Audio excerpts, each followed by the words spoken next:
Aha, bayaq səhvən, yəni videonu sonlandırmaq düyməsinə bastım.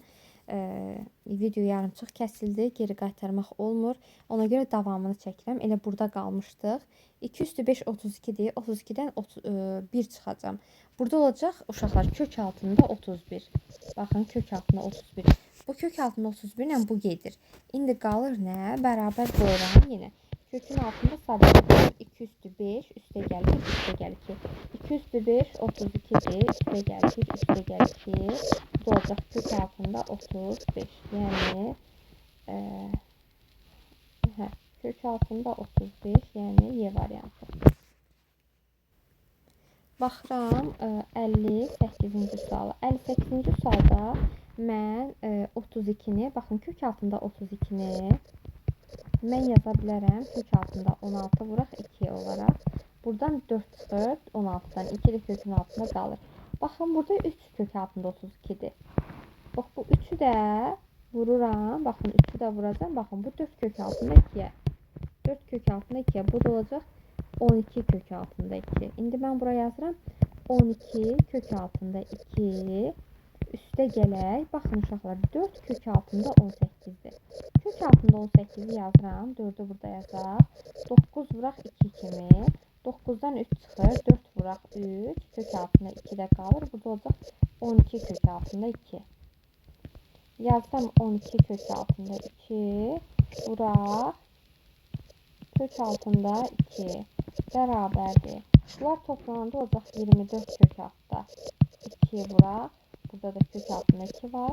Bu da olacaq 48.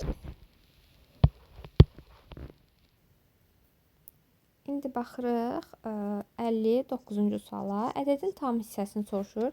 Gəlin biz 4-ü kök işarəsi altına salaq. 4-ü kökün altına salanda nə edirdik? Kvadrata yüksəldəcəyik. Kök altında 3 vuraq. 4 kökün altına 16 ilə daxil olacaq. Burada olacaq kök altında 48. İndi mən tam hissəsini tapmalıyam uşaqlar. Yenə həmin qaydadan istifadə edirəm. Kök altında 48. Hansı iki ədədin arasında yerləşir? Hansı ki, həmin o ədədlərdən kök çıxır? Kök altında 49 ilə kök altında deməli 36-nın arasında yerləşir. 36-dan çıxır 6, 49-dan çıxır 7. Deməli 6 tam nə qədər? Hə, 49-a mən baxmağa ehtiyac yoxdur. 6 tam nə qədər çıxır deyə 6 tam o da 5. Tam hissəsi də elə olacaq 6. Digərini də 60-cı sualda uşaqlar həmin qaydada yazırsınız. 5-i kökün altına salanda olacaq kök altına 25 vuraq 2. Buradan olacaq 50. Kök altında 50. İndi kök altında 50-dən təxmini. Kök altında 50. Kök altında 49-dan sonra yerləşir. 49-dan 7 çıxır. Bu olacaq 7 tam nə qədər? O tam hissəmdə elə olacaq 7. Aha, 61-ci sual. Son 3 sualımız qaldı. Baxın, x 5-dən böyük, 9-dan kiçikdir. Baxın uşaqlar, x 9-dan kiçikdir. Mən nə etməliyəm? Baxın, kiçikdən böyüyü çıxıb. Ona görə bu modulda çıxacaq. Olacaq x çıxaq 9. Bu 2 ilə bu kök gedəcək. Üstə gəl. Hə, burada cəmidir. Cəmidirsə fərq eləmir. Yazıram elə x üstə gəl 5. İndi modulda x çıxaq 9-dan, baxın. Üstə gəl, x üstə gəl 5. Nə çıxacaq? Əgər x 9-dan kiçikdirsə, mən yazıram 9 çıxaq x üstə gəl, x üstə gəl 5. Burada da x-lar gedir. 9-dan da 5 olacaq 14. Bura olur 14. Baxıram 62. Son 2 sualımız qaldı. Yenə həmin qaydada. Baxın, x 5-dən böyükdür. Böyükdən kiçik çıxmışam. Bunlar gedir 2 ilə kök 6. Mən x çıxaq 5 olduğu kimi açıram. Baxın, nəyə görə? Çünki x 5-dən böyükdür. Onsuz da böyükdən kiçiyə çıxıram. Ona görə x çıxaq 5 olduğu kimi yazıram. Üstə gəl.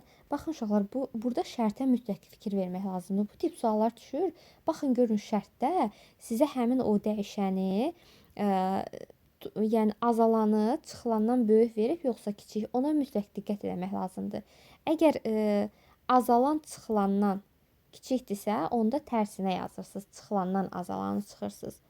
Aha, indi yazıram üstə gəl. Bu 9 bu 2 ilə də bu kök 6 gedəndə x 9-dan kiçikdir. Deməli modulda çıxacaq. Modulda x çıxaq 9 olur, bərabərdir. Yazıram x çıxaq 5 üstə gəl. Baxın x 9-dan kiçik olduğuna görə mən böyükdən kiçiyə çıxmalıyam. 9 çıxaq x yazıram, bərabərdir. Yenə x-lar gedir, qalır 9 çıxaq 5, bu da olur 4. Burada da olacaq 4. Baxıram 63-cü suala. 63-cü sualda uşaqlar AB, BA. 63. Baxın uşaqlar, mən burada açılışını yazıram. AB-nin açılışı 10A üstə gəl B-dir, üstə gəl. BA-nın açılışı da 10B üstə gəl A-dır. Yazıram, bərabərdir. Buradan 10A ilə A olacaq kök altında 11A üstə gəl, kök altında 11B. Bunu da mən yazsam, kök altında 11 vuraq, A üstə gəl B. Kök altında. İndi mənə deyir hansı, neçə fərqli ədəd ala bilər. Deməli, baxın uşaqlar, bizə deyir ki, bu rasional ədəd olarsa, rasional ədəd olması üçün kökün altından çıxmalıdır bu ifadə. Bu ifadənin kökün altından çıxması üçün mən 11-in, təbii ki, burada 11 var. Mən 11-i ancaq 11-ə vuraramsa, bu olacaq 11-in kvadratı, kökün altından 11 çıxacaq. Ona görə A plus B ancaq 11 ola bilər. İndi mən AB ədədini ala biləcəyi qiymətləri yazmalıyım. Deməli A1 ola bilməz. Nəyə görə? Çünki o zaman B 10 olacaq, B 10 ola bilməz. Çünki hər biri natural ədədlərdən də bilirsiniz ki, bir rəqəmli, sadəcə bir rəqəmdir. A2 olanda B9 olacaq, eyni zamanda A9 B2 ola bilər, A3 olanda B8, eyni zamanda digər halı yazıram. Çünki məndən soruşur ki, AB ədədi neçə fərqli qiymət ala bilər. Sonra A4 olanda B olacaq 7, yenə 7 və 4. A5 olanda B6, 6 və 5. A deməli 6, A-da 6 ola bilməz. Çünki B-də 6 ola gərək onda. Yəni A-nın 6, B-nin 5 olduğu halda yazmışıq. Sonra 7 hamısını yazdıq. Burada da alacağı ədədlər, məsələn, 2, 9 olanla 29, 92, 38, bunlar sayırıq. 1, 2, 3, 4, 5, 6, 7, 8. Deməli, 8 fərqli qiymət ala bilər. Bu da oldu. Bugünlük bu qədər. Çox heyifli, digər video yarımçıq kəsildi. Yəni, digər videonun davamı idi bu.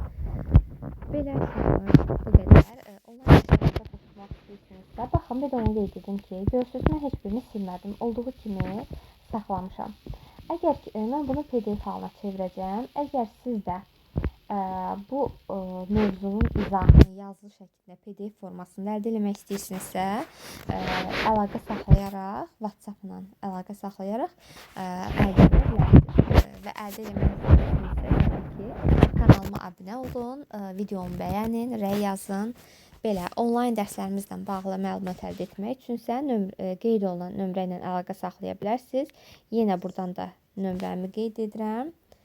051 312 27 18 nömrəsinə əlaqə saxlayaraq dərslərimizə qoşula bilərsiniz. Bu qədər uşaqlar, izlədiyiniz üçün təşəkkür edirəm. Çalışacağım davamlı olaraq videoları çəkim, sizlər üçün paylaşım.